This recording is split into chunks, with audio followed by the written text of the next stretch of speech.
అందరికీ నమస్కారం. ఈరోజు మనతో పాటు ఉన్నారు ప్రముఖ ఆధ్యాత్మికవేత్త, పూర్వపు యాదగిరిగుట్ట అర్చకులు, ఇంకా అంతేకాదు రిటైర్డ్ ఆంధ్ర ఉపన్యాసకులు డాక్టర్ సందుగు కృష్ణమాచార్య గారు. గురువుగారితో మాట్లాడి మరిన్ని విషయాలు తెలుసుకుందాం. గురువుగారు, అడగ్గానే మా స్టూడియోకి విచ్చేసినందుకు మనస్ఫూర్తి ధన్యవాదాలు. నమస్కారం గురుగారు. శుభ పరంపరలు వర్ధిల్లుగాక. గురుగారు, అందరికీ ఉండే ఒక సాధారణమైన ప్రశ్న, సందేహం. వితంతువులు నోములు, వ్రతాలు, పూజలు చేసుకోవచ్చంటారా?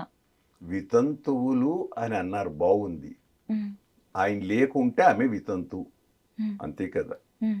పూజకు దానికి అడ్డేమి? భోజనం చేస్తున్నామా? హ్మ్. భర్త పోయాడని చెప్పేసి భోజనం ఆపుతున్నామా? హుహు. భర్తతో వచ్చినవి 5 హ్మ్. శుభప్రదములైనటువంటి మంగళ ద్రవ్యాలు: తిలకం, దుద్దులు, మాంగళ్యం, గాజులు. ఇవి మరి గాజులు పెడుతున్నారు ఇప్పుడు.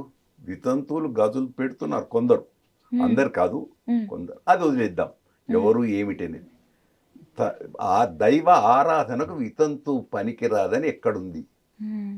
దైవ ఆరాధన సౌభాగ్యాలకు కాదు. నన్ను పుట్టించావు భగవంతుడా, నీకు నేను ఏదైనా అర్పిస్తాను, నిన్ను ధ్యానం చేస్తాను. హ్మ్. మంచి ప్రశ్న వేశారు మీరు.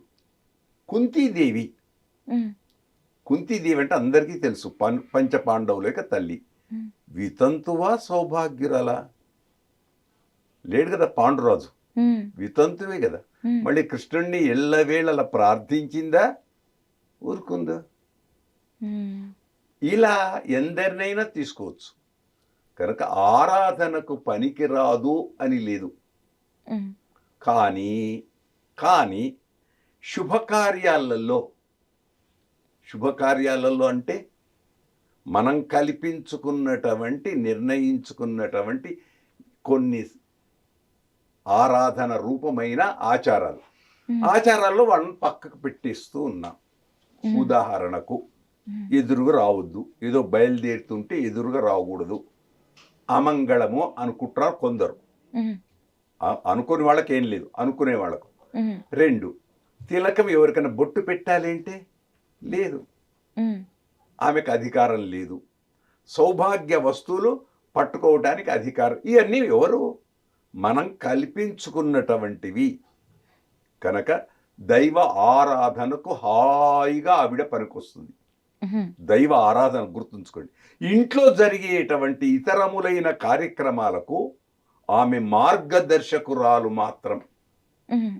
ఇంట్లో జరిగే శుభ కార్యక్రమాలకు మార్గదర్శకత్వం అంటే ఓకే. పెద్దల నుండి మనం వింటూ ఏమేం చెప్పాలో ఆమె నుండి తెలుసుకొని, ఆ ఇంటి కోడలు కానీ, హ్మ్. లేక ఆవిడ కూతురు కానీ, సంతానమైన కుమారులు, వీళ్ళందరూ వాళ్ళు చేయొచ్చు. హ్మ్. అది కనుక ఎక్కడ వితంతుకు ఇదని లేదు. హ్మ్. ఇంకొక మంచి ప్రశ్న. లక్ష్మీ శుక్రవారం నాడు ఆరాధన చేస్తాం, హ్మ్. కుంకుమతో అర్చిస్తూ ఉంటాం. హ్మ్. వితంతు అర్చించొద్దని ఎక్కడుంది? హ్మ్. నాకైతే ఇక్కడ కనపడలే. ఎక్కడైనా ఉంటే చెప్పొచ్చు, ఎవరైనా పెద్దలు ఏదైనా ఉంటే.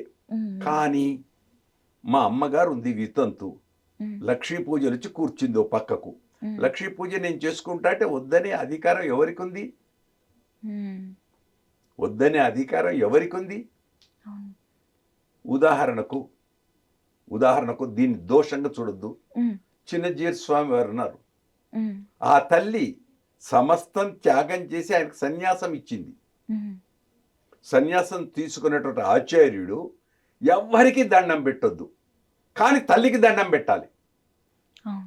మాతృదేవోభవ, ఆమె త్యాగం చేసింది ఈ జీవితాన్ని, కొడుకు జీవిత సౌఖ్యాన్ని అంతా త్యాగం చేసి దేశం కోసం ఇచ్చింది.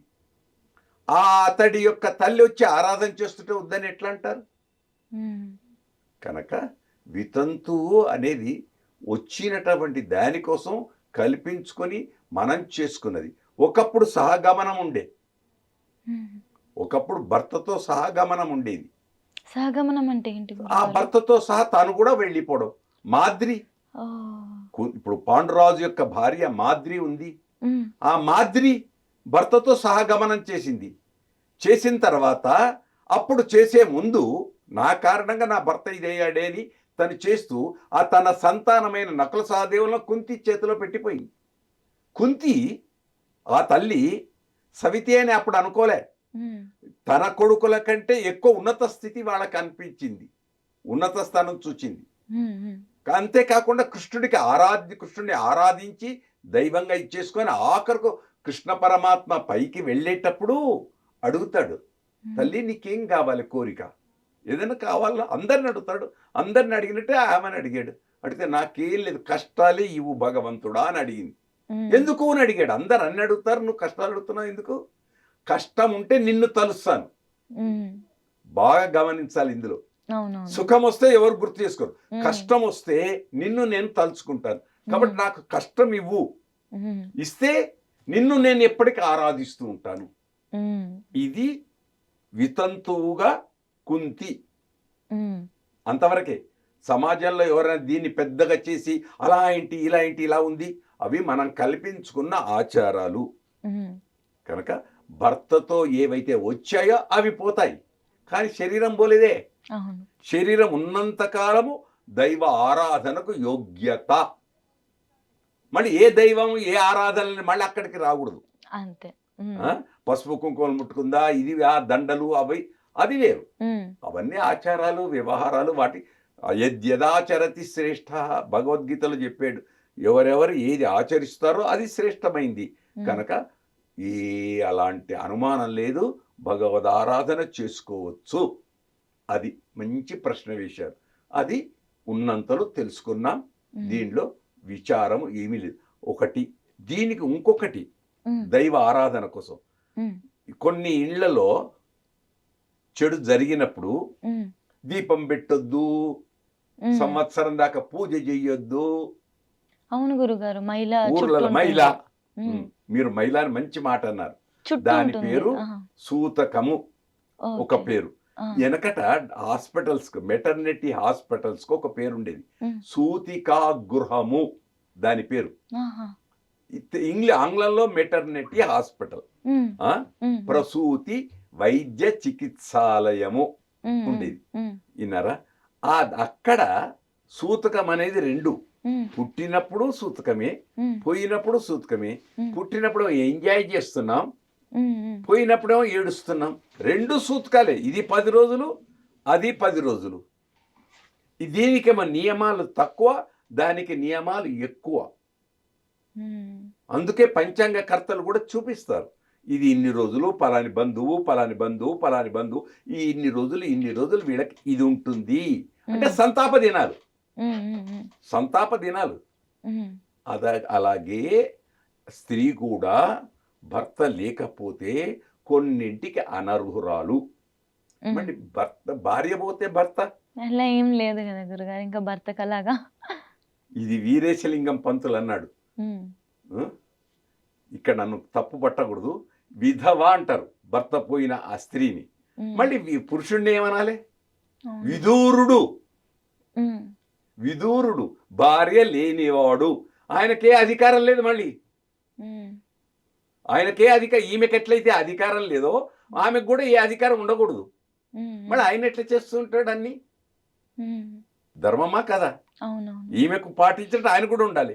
అవును. కాబట్టి ఆయనకు కూడా అవసరం కనుక రాముడు తను యాగం చేయటానికి స్వర్ణ సీతను పెట్టుకున్నాడు, బంగారు సీతను ఉంచుకున్నాడు. సీత పోయింది తెలియలేదు, ఉమ్, ఉమ్, సీతను పరిహరించాడు అంతే. పరిహరించాడని మనం అంటున్నాం, కానీ రాముడు అలా చేయలే. ఉమ్, ప్రసూతి గర్భం, నిండు చూలాలు. అప్పుడు నిండు చూలాలు ఎక్కడ ప్రసూతి అవుతుంది? తల్లిగారింటికి పంపిస్తాం. ఉమ్, పల్లెలల్లా తల్లిగారింటికి పంపిస్తారు మొదటి ప్రసూతికి. అవును. ఆ ప్రసూతికి తల్లిగారింటికి పంపించాలంటే ఎవరింటికి? తల్లిదండ్రి ఉండాలి, లేదా అన్నయ్య, వీళ్ళంతా తల్లిగారి వాళ్ళు. కనుక అన్నయ్య ఎవరు? సీత ఎక్కడి నుంచి పుట్టింది? భూమిలో నుంచి పుట్టింది. ఉమ్, భూమిలో నుంచి పుట్టినాడు వాల్మీకి. ఉమ్, వాల్మీకి ఆశ్రమం దగ్గర గంగా తీరంలో వదిలిరా అని లక్ష్మణుని పంపించాడు. అక్కడే వదిలేడు. అప్పుడు వాల్మీకి వచ్చాడు, అమ్మా నువ్వు నా ఆశ్రమానికి రా అని తీసుకెళ్ళాడు. అక్కడ కుశలవులు పుట్టారు. ప్రసూతి ఎవరు చేశారు? ఉమ్, భూమి నుంచి పుట్టింది సీతమ్మ. ఉమ్, ఉమ్, ఆ? ఉమ్, అసలు భూమి నుంచి పుట్టినాడు వాల్మీకి. ఉమ్, కాబట్టి సంబంధం అన్నయ్య. అన్నయ్య దగ్గర ప్రసూతి అయింది కదా. ఉమ్, మరి తెలియని వాళ్ళు ఏమనుకుంటాం? రాముడు చాలా చెడ్డవాడు, ఉమ్, సీతను నిండు గర్భిణి అడవిలో వదిలేశాడు. ఉమ్, అది లా పాయింట్ అంట చూడండి. అవును. సూక్ష్మత, ధర్మ సూక్ష్మం చాలా గొప్పది. ఆ సూక్ష్మతను గ్రహిస్తే ఏ దోషం లేదు. హ్మ్. సరి, సంతోషం. చాలా చక్కగా చెప్పారు గురుగారు. ధన్యవాదాలు. అనేక శుభ ఆశీ పరంపరలు అందరూ వర్ధిల్లుదురుగాక.